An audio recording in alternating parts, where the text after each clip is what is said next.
مسلمان اللہ تعالیٰ جل وعلا کے حکم کا پابند ہے،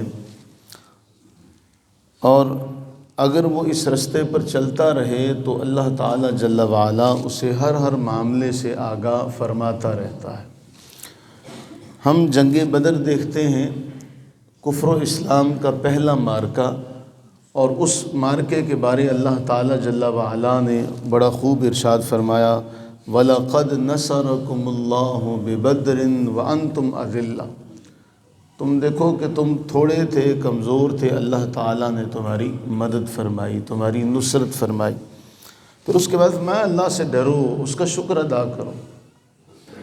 ہم نے بدر میں تمہاری مدد کے لیے، تائید کے لیے، تمہارے حوصلے کو بڑھانے کے لیے ہم نے فرشتے بھیجے، اور پھر فرشتوں کی تعداد کیسے بڑھائی گئی یہ ایک الگ معاملہ ہے۔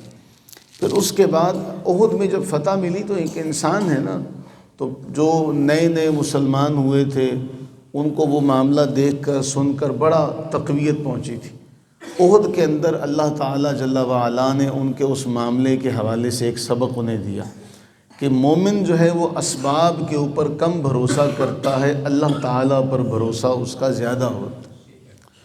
اب احد کے اندر مسلمانوں کو بظاہر نقصان ہوا، تو وہاں ہمیں ایک جملہ ملتا ہے جو قرآن میں اللہ تعالیٰ جل وعلا نے فرمایا، وَلَا تَهِنُوا وَلَا تَحْزَنُوا وَأَنْتُمُ الْأَعْلَوْنَ إِن كُنتُم مُؤْمِنِينَ، کہ اگر تم مومن ہو تو تم سستی نہ کرو، غم نہ کرو۔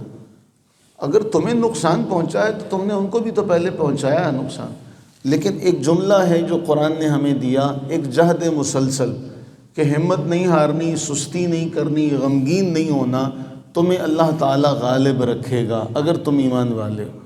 یہ دو باتیں مسلمانوں کے اندر آ گئیں، ایک تو جس کام سے اللہ نے منع کیا تھا اس سستی کا شکار ہو گئے، اور دنیا کے پیچھے بھاگے کہ دنیا کے مال کا جو غم ہے، دنیا کے مال کی جو محبت ہے وہ ان کے دلوں میں گھر کر گئی۔ ورنہ جو مسند احمد بن حنبل کی آج کی ہماری حدیث ہے 8142، رسول اللہ صلی اللہ علیہ وآلہ وبارک وسلم کی حیات طیبہ کے زمانے میں دو ملک بڑے اہم تھے، بڑا ان کا نام تھا، ایک روم، دوسرا ایران، اور بڑی سلطنتیں تھیں، ان کا بڑا روب دبدبہ تھا، بڑا ان کا شہرہ تھا، چرچا تھا، اور دوسرے لوگوں پر ان کی بڑی دہشت تھی کہ یہ بڑے حاوی قسم کے اور بڑے دلیر قسم کے لوگ ہیں، ان کی حکومت ہے۔ اللہ کے نبی سرور عالم صلی اللہ علیہ وآلہ وسلم نے مسلمانوں کو جو جملے ارشاد فرمائے وہ بڑے اہم ہیں۔ فرمایا، ہلک کسریٰ ثم لا یکون کسریٰ بعد وقیصر، کہ اے مسلمانوں یہ قیصر و کسریٰ جو ہیں یہ ہلاک ہو جائیں گے۔ اب فرمایا کسریٰ کے ہلاک ہونے کے بعد کوئی کسریٰ نہیں آئے گا۔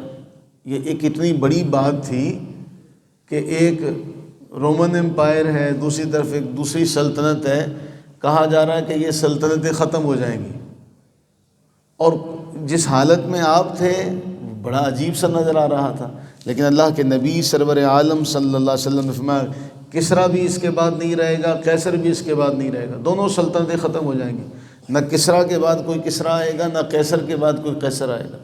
روم کے بادشاہ کو قیصر کہتے تھے، ایران کے بادشاہ کو کسریٰ کہتے تھے۔ پھر جو اگلی بشارت تھی نبی علیہ الصلوۃ والسلام کی، فرمایا وَلَا تُقْسَمَنَّ كُنُوزُهُ مَا فِي سَبِيلِ اللَّهِ عَزَّ وَجَلَّ، کہ ان کی سلطنتیں بھی جائیں گی، ان کے خزانے تم اللہ کے راستے میں بانٹو گے، ان کی دولتیں تمہیں ملیں گی، ان کے خزانے تمہیں ملیں گے، اور تم ان کو اللہ کے راستے میں بانٹو گے۔ اور پھر وہ وقت آیا کہ جب ان کے خزانے جو تھے مسجد نبوی کے اندر ڈھیر لگا ہوا تھا، وہ وقت آیا کہ جو جواہرات، سونا جتنا بھی تھا اس کا مال، وہ سارا مسجد نبوی میں ڈھیر لگا ہوا تھا۔ تو قرآن ایک جملہ فرما رہا ہے، وَلَا تَهِنُوا وَلَا تَحْزَنُوا، مسلسل محنت کرو، اللہ تعالیٰ جل وعلا کے راستے پر چلو، اس کی محبت میں آگے بڑھو۔ یہ جو جملہ ہے نا ہمارے لیے ایک بہت بڑا پیغام لیے ہوئے ہے کہ ہمیں نیکیوں کے کام میں آگے بڑھنا ہے اور اس کو بڑھانا ہے۔ یعنی اگر ہم پہلے نمازیں تو اتنی ہی رہیں گی، لیکن ہم نیکیوں کا دائرہ کار بڑھاتے چلے جائیں۔ اگر ہم پہلے قرآن کریم کا ایک رکوع پڑھتے تھے تو 2 رکوع پر آ جائے، 2 پڑھتے تھے تو 3 پر آ جائے۔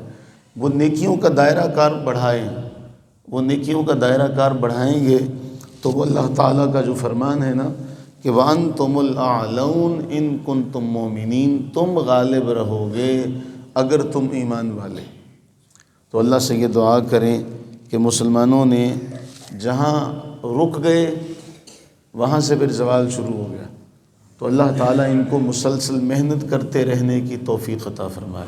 اللہ تعالیٰ ہمیں محنت کرتے رہنے کی توفیق عطا فرمائے۔ وہ ہے نا کہ رسول اللہ علیہ السلام نے فرمایا جلد بازی جب تک کوئی نہ کرے تب تک دعا قبول ہوتی رہتی ہے۔